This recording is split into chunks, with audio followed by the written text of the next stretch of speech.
What is going on, guys? My name is Jeremiah, and today's interview is about to be insane. It's about to be awesome. It's about to be extreme because today's interview is going to be with ECW legend Justin Credible, former WWE superstar. Also, you might know him from his time in ECW. You might know his time from WWE. You might also know his time on YouTube when he used to make wrestling one-on-one videos where you can go and he gives you advice and all of that. Those things were really popping a few years ago, so you guys probably know him from that too. But I'm super excited to interview him. We're going to dive into the differences between ECW, WWE, and all that good stuff, guys. So if you guys do enjoy this video, make sure to smash that thumbs up button down below. Subscribe, turn on post notifications, and let's dive right into it, guys. We got another interview this week on Thursday or Wednesday. We're going to have our first ever female guest, guys. I'm very excited. It's going to be a surprise, so you're going to have to tune in to that day. I'm not going to say any names. You're going to have to tune in. All right, guys. I'll see you guys later. Let's jump right into this video. Peace. Oh, and I forgot one more thing, guys. Our Heath Slater interview. If you guys didn't check that out, you guys should check that out. It's on my channel. That thing was, first of all, amazing. Great guy. And that thing got covered by Wrestle Talk, Ringside Insider, or In Ring Insider. I don't know. So many news outlets started covering it. Dismiss. So many news outlets started covering it, guys. I literally was freaking out. It was amazing. Yeah, guys, this broadcasting career is looking to be something special, something amazing. I got my vision board. Me and Heath Slater went really into goals and stuff. So, yeah, guys, make sure to go give that a look. It was a long video, but the news outlets picked up on how he wants to box Jake Paul and Logan Paul. Hopefully we can get that happening. But, yeah, guys, let's jump into the Just Incredible interview. And if you guys are wondering how great this interview is, well, let me tell you. It is just incredible. Just Incredible on the line. Justin, how you doing today? Great, man. How you doing? Pretty good. So to start off this interview, so how did you get your name built off when you went to a big company like ECW? How did you work to build up your name to get signed to ECW? When I went to ECW, I wrestled in the WWE prior with the name Aldo Montoya. So I really hadn't had any other name other than PJ Walker early on in my career. So quite frankly, it was Paul Heyman's idea. He had come up with the name. Well, actually, the story goes, a wrestler for ECW, an undercard wrestler, had come up with the name for himself. And Paul said, you know what, I don't think it fits you, but I think it fits another guy that we're bringing in. And Paul Heyman gave it to me. So he already had the name Just Incredible. He was just waiting, I guess, for the right guy to, for the character. Oh, so that was Paul Heyman's idea? Yes, it was. Yep. Oh, absolutely. Really cool. Speaking of Paul Heyman, what's the difference between working for Paul Heyman and working for Vince? It's a huge difference. I mean, Paul was so passionate, and being that ECW was smaller, just in everything, really, the amount of employees and such and wrestlers that he really could have a personal touch in it. Whereas Vince, of course, can't necessarily deal with everyone person to person.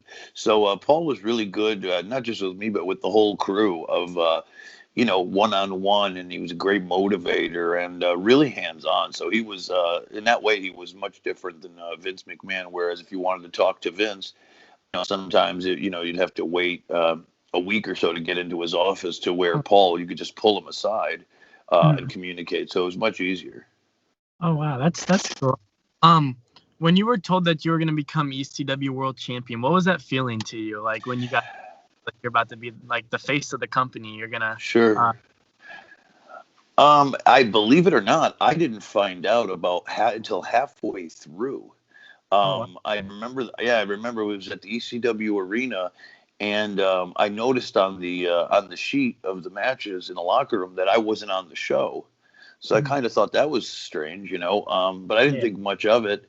And later on, I'd say around intermission, Paul came up to me and he says, well, you're doing something at the end of Tommy Dreamer, or no, it was at the end of Mike Awesome and Taz's match.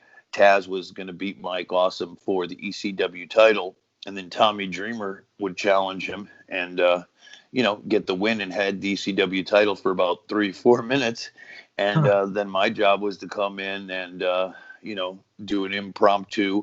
Francine would turn on him, and boom, I became champion. But yeah, I found out about midway during the show, and it was amazing. I mean, it was something I worked for my whole life, and that's what you do as a wrestler. It's something that's very near and dear to you because really is like a reward of hard work. Oh yeah. And it made me feel really, really good. That I was going to be the face of the company, and that they trusted me in that spot. So it was really cool. That's awesome. So when you got to actually see, CM Punk's debut opponent, looking at Yep. CM Punk's career like now, like not from at the time, but looking at how much his career has really evolved. What was like when you first stepped in the ring with him? Did you see that with him, or what was it like wrestling? Did you think he had to be where he is now? I certainly believed he had all the talent in the world. I mean, he was a really nice dude. We got along really well. It was the first time I'd actually met him was that night. And we really gelled in the ring. We had a really nice match. And yeah, I mean, I knew he was going to be something. I knew he had all the ability. He had the look. The crowd loved him from his days in Ring of Honor. So he was already on his way. But I don't think anybody really had the idea that he was going to be as big as he became. But Yeah. I believed he had the ability, definitely. That's awesome. And then you also matched with Kurt Angle. What was it like getting to work with him? One of the greatest in the business. It was okay. I was a bit disappointed, to be Really? honest, because it was more of a squash match, and here I am wrestling Kurt Angle, and I'm the former ECW world champion wrestling in the newly put together, Vince's version of ECW. So it kind of, it wasn't what I wanted, I guess. It wasn't what I'd expected. It was a 3-minute squash match, and I didn't really get to do much. So I was disappointed, to be honest. As a wrestler, because I talked to Heath Slater about this, I want to know what your thoughts are. Do you ever have moments in your career where you like start doubting yourself or like thinking like, am I good enough? Am I this? And then you start like mentally start messing with your brain. Does that ever happen as a pro wrestler? All the time, all Really? the time. Yeah. Especially when things aren't going well. Wrestling is such a weird thing because it doesn't matter how good you are. It doesn't matter, if you're in good shape or bad shape. It doesn't matter if you're a role model employee. Wrestling is you have to be positioned and booked into these situations. Of course, you have to be good at what you do, but there's a lot of good to great wrestlers that have come along that have never gotten an opportunity. So it really, when you're in those moments, because I've been to both, I've been to the highest of highs and the lowest of lows doing jobs on TV. So when you're at the lows and it doesn't seem like anything's happening for you, that's when you start to question yourself all the time. Am I good enough? Am I doing something wrong? Is it time for me to kind of quit? Because that happens a lot, especially as you get older. So yeah, it happens all the time. Oh, wow. And so have you seen any NXT takeovers? Have you watched any of those? I have. I haven't watched a full show back to back, like front to back, I should say, but I have Yeah. watched some of the matches. Throughout its inception, I've seen quite a few. What would you do you think because I know main roster WWE wrestling is a lot different than AEW and NXT wrestling. Would you say Sure. in AEW wrestling kind of has more of like a not exactly like an ECW feel, but close to an ECW, like a creative feel? I certainly think it does have a feel of ECW as an alternative. So I don't say it feels like ECW because ECW was so different because we really were almost like rated R. Yeah. That we were legitimately for adult we were adult content. We really catered to 18 and up. Like a lot of our crowds were college kids, kids that were, in college that loved to go out for a beer and come catch an ECW show with their friends from you know what I mean? It was kind of like Yeah. the age group. It wasn't a lot of kids. So yeah, but from what you're saying, as far as an alternative to the other products, yeah, I would say ECW or AEW, I'm sorry, certainly has that vibe. It certainly does. For you, so you were big in the original ECW. Do you find it disrespectful with what WWE did with the new ECW? How it kind of really wasn't the root of ECW? Like, you know? I mean, I look, I don't find it disrespectful because, at the end of the day, I was just happy to be back Yeah. under the WWE in any way. But it did kind of tarnish the name and the image of ECW. And I could honestly, the first one night stand was the original. The first one that Vince McMahon did under his, the WWE umbrella, and that one had a real authentic feel. That was as ECW as it came, as far as being authentic. The crowd, the building. Paul Heyman ran the whole thing. Are you talking about And then when John Cena and Edge? the That one? I'm sorry. Are you talking about No, RVD? no, the original one in 2005. I think the main event was it was the year before that one you're talking about. Yeah. With the Dudleys against Dreamer and Sandman. Oh yeah. That one was the original one, the first one. And but then afterwards, the more and more Vince did it, and when he decided to go back full time with ECW as a third brand, you could really tell that Vince McMahon is known very well for not pushing characters or a product that he did not create. He saw the value of the name and the brand ECW, and he figured, if I bring in enough ECW guys and somewhat have it look like ECW and feel like ECW, and then gradually change it into his vision. So basically, it started as ECW under WWE, and then it just became, another WWE show. And it sucked towards the end. It got really bad, Yeah. What would your advice be to upcoming wrestlers that a name for themselves who are like starting in the indie scene or even in training? As far as to, just in general, or to succeed, or So try to I mean, a spot on the shows and like to get a work. Okay.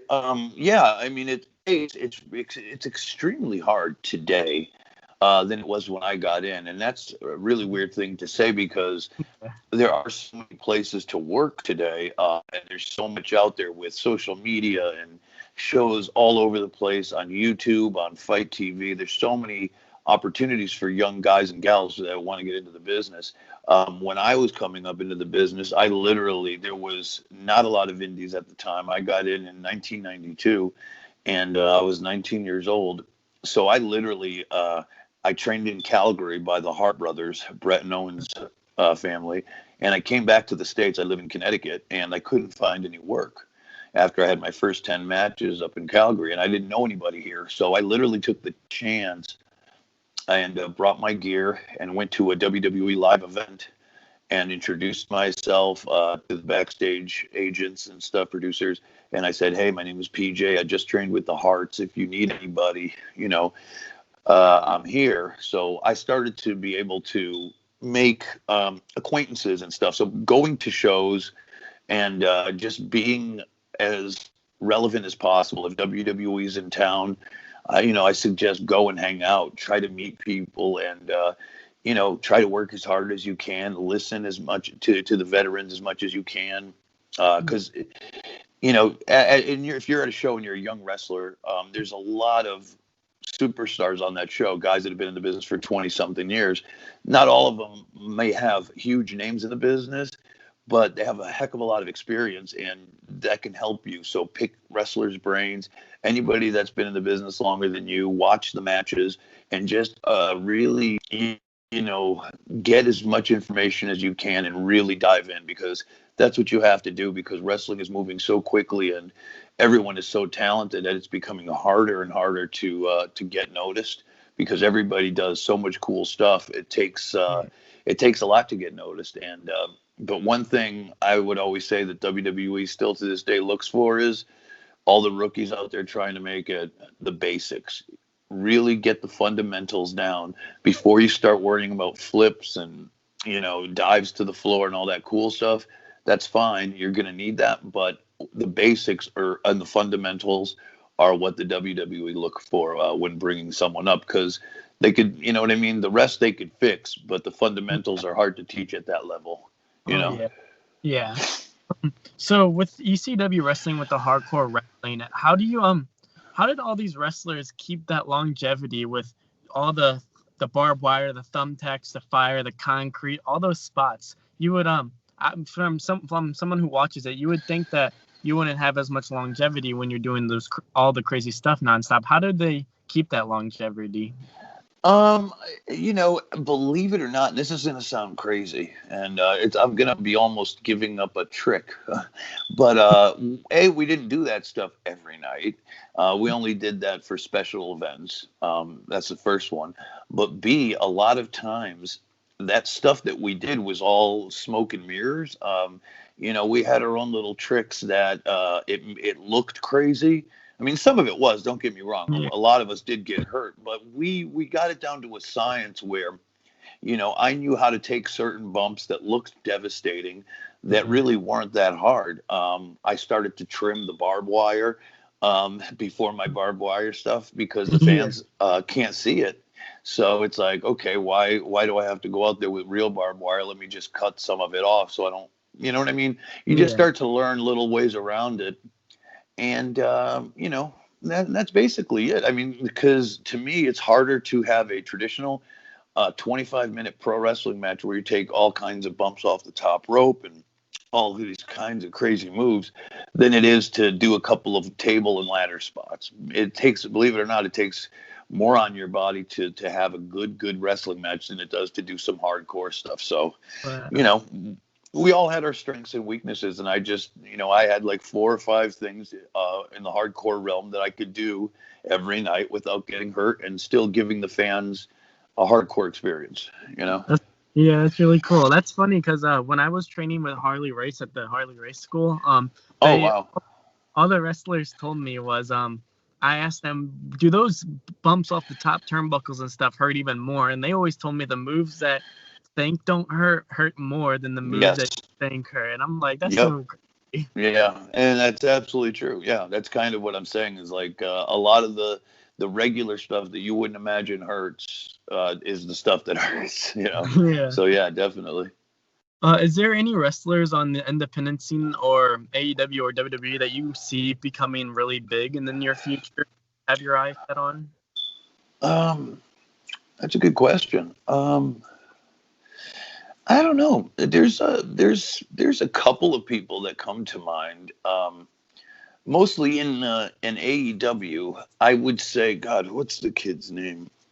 I think Scorpio Sky, first of all, from SCU. Although he's been around for a while, I think he's just somebody that they haven't tapped into as far as being a singles wrestler. I think he has a ton of potential. I think he's going to go really, really far.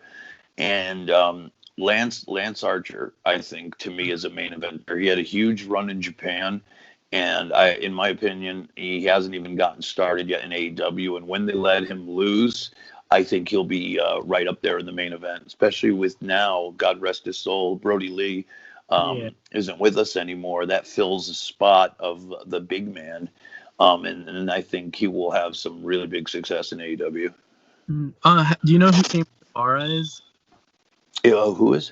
I'm Sammy sorry. Guevara. I'm not familiar.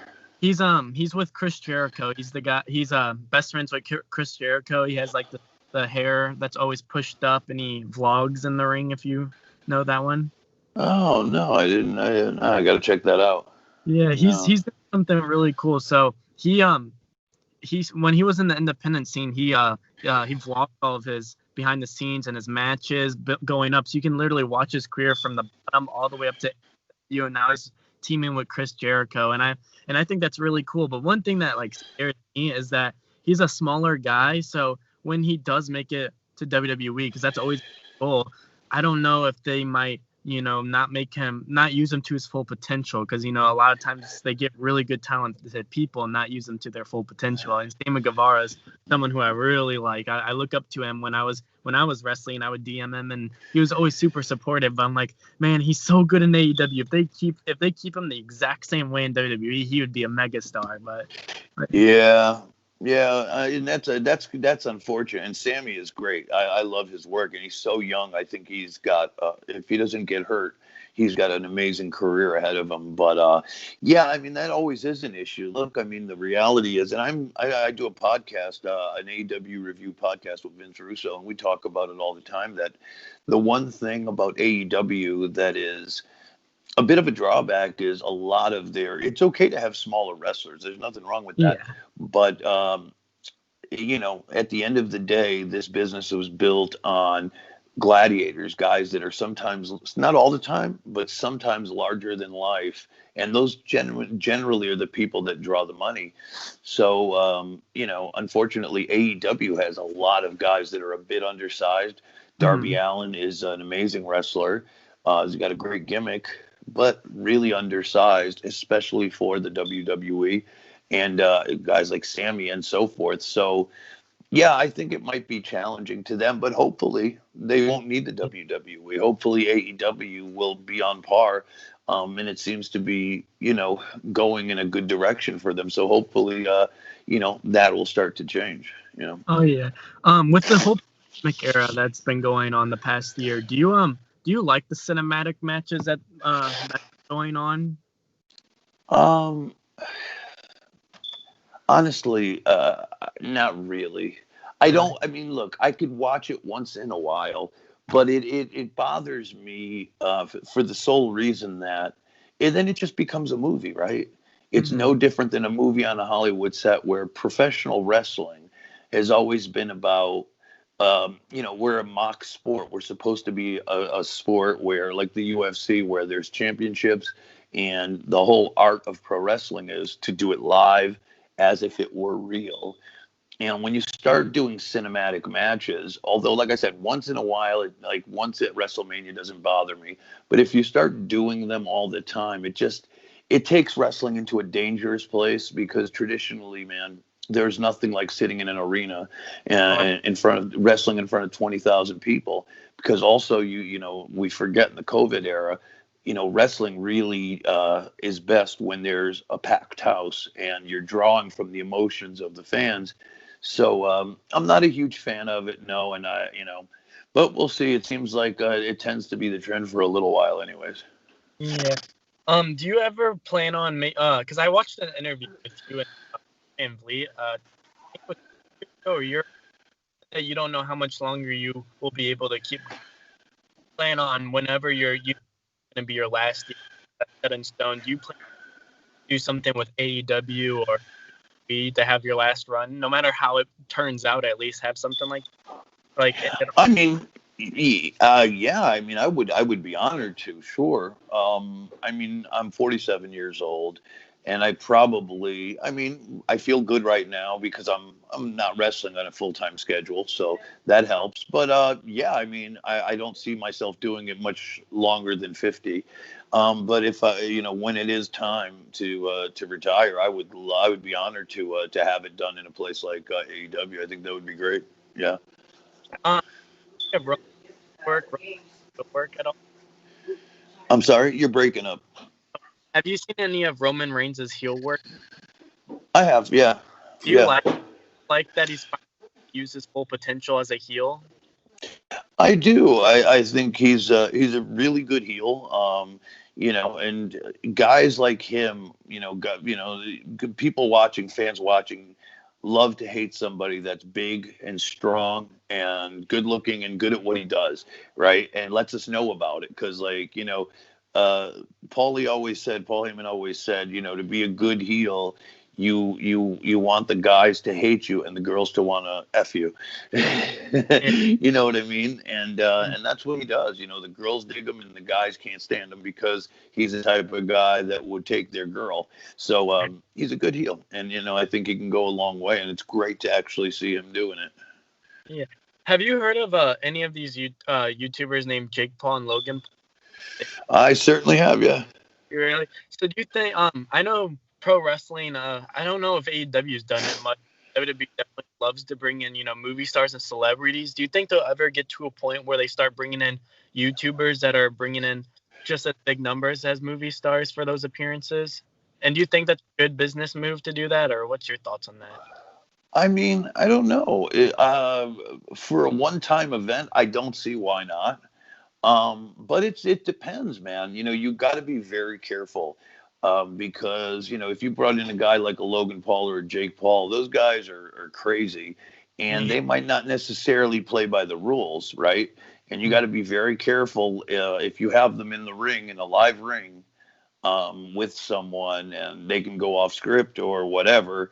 Then it comes time to, you got to shoot, and you got to take care of business, seriously. Yeah. So I don't know, with guys like that, it could get unstable, but it also, that instability could also mean pretty interesting television. So Yeah. I don't know, they would have to definitely put him in there with somebody that could handle themselves and could do that kind of business, so it could be good. Brock Lesnar would be a good one. I don't know if you saw it, but Brock accidentally kneed Lesnar, and Lesnar punched him in the head and said, "Settle." Yeah, I remember that. I saw that. That's great. Yeah, Brock would be a good one, but I don't think anybody's that crazy to want to mess with Brock, right? Is there anyone in both that you would love to have a dream match with, like from both sides? Currently in WWE, not really, not really. My dream match in WWE would have been Shawn Michaels, Oh, yeah. HBK. I wrestled him once in 1995 when he was the Intercontinental Champion. Was Aldo Montoya in Syracuse, New York, or Buffalo, New York, one of those two, and it was great. I would love to have done it as just incredible. Yeah. In AEW, I would definitely like to wrestle Kenny Omega. I think that would Oh, yeah. be a lot of fun. Yeah, I would love to do that. That's cool. Do you like how Sting is? That's cool, like for the company. And do you think he'll actually become champion, or is he just there for? I don't think they'll give him the championship. No, I think he's there to, he's a great big name to have on your roster on a Wednesday night. I think he's just getting started. I think it's going to be good for Darby Allin to give him, a little bit of that star rub, and whatever storylines they do, I think it'll definitely help. And no, I don't think they'll give him a title. I don't think, but Sting doesn't need the title. Like, some guys need a belt to elevate themselves. And Yeah. Sting is Sting. He's a superstar with or without a belt. So I don't think that they'll do that. I think they recognize that. I think he's just there to help, draw ratings and to help really focus on Darby Allin. I think, you know. Yeah, that's cool. So looking back at your whole entire career, what's your favorite moment in your career, and what was your favorite match in your career? Um, Well, I'd have to say my favorite moment was WrestleMania. I got to, me and X Pac, we used to team as X Factor in WWE, and we were the opening match at WrestleMania 17 at the Houston Astrodome. And I don't, it didn't make the main show. It was, I think it was, on the open show, like you know what I mean? The Yeah. pre-show or whatever, but still, it's WrestleMania, and I'm wrestling in front of 65,000 people. That was a really cool moment. But one of my favorite matches uh, would probably have to be 1998 Heat Wave. Myself and Jerry Lynn. We were the opening match. Sold out pay-per-view, and to this day, people say it was one of the best matches in ECW history. It was really one of my favorite and one of my best matches. I'd definitely say that one. Oh, that's awesome. When you were going there for WrestleMania, did you get super nervous, or did you like feel off of it? Didn't you get even more exciting knowing that there's gonna be more people than normal? At that point, believe it or not, it's easier to wrestle in front of more people than it is in front of like 100 people at a small bar, or a small, like, VFW hall, because you could hear those when you're at a small crowd, show with a small crowd, you could hear everybody. You could hear their comments like, oh, that sucked, or that was terrible. When you're in a big arena, you can't hear anything. So it doesn't matter to me. I prefer it being a big crowd. So I wasn't nervous about the amount of people. I was just nervous because it's WrestleMania, and of course you want to put on the best match you could. So I'd say my nerves were a little more than usual, and also because at WrestleMania the times that you have for your match are so important that we have a long walk to the ring, and then you only have X amount of time between bell, because you're working on live television. So you have to really be careful with, the time limit. So it was a little nerve wracking, but it was, the match wasn't anything special. It was just the actual moment of being in a WrestleMania match that was cool. And then comparing ECW to WWE, was there creative control of your WWE, or is it like they tell you what to do? They tell you what to do, and now more so than ever before. In the 90s, you had a little bit of, a little more say, even though you still didn't have much. You could talk to certain people about it. You could talk to Vince about it, or some of the other. Back then, there weren't as many writers. You just had old school bookers, which is a big difference.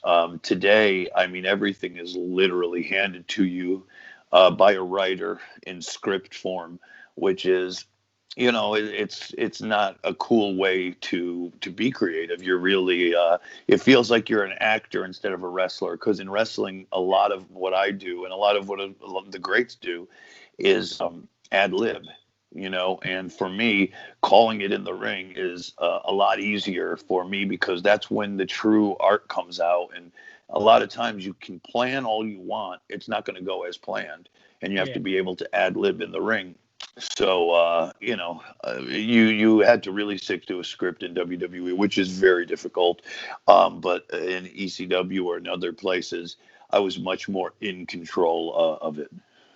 Oh, that's good. And question for you, either during the pandemic or after the pandemic, what's your future for your career, do you think it? Well, man, I don't know. That's a great question. I would really like to kind of start gearing up for my last run in wrestling, because I feel it coming. I feel the business changing, and right now I think would be a good opportunity, while wrestling is still hot, to kind of get in good shape and just, as a performer, start to thinking about how I want to finish up, like you mentioned.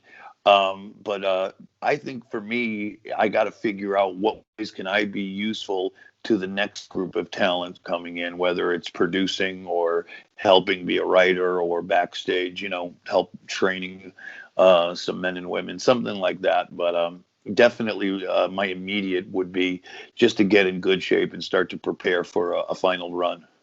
Oh, that's awesome. Hey, thank you so much for doing the interview.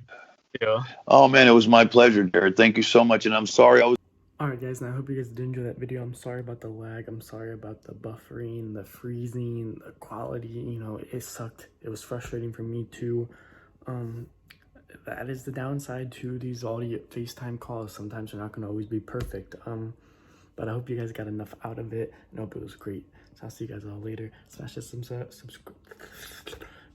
the thumbs up button down below. Smash the subscribe button. I'll see you guys later. Thank you so much, Just Incredible, for a just incredible interview. Peace.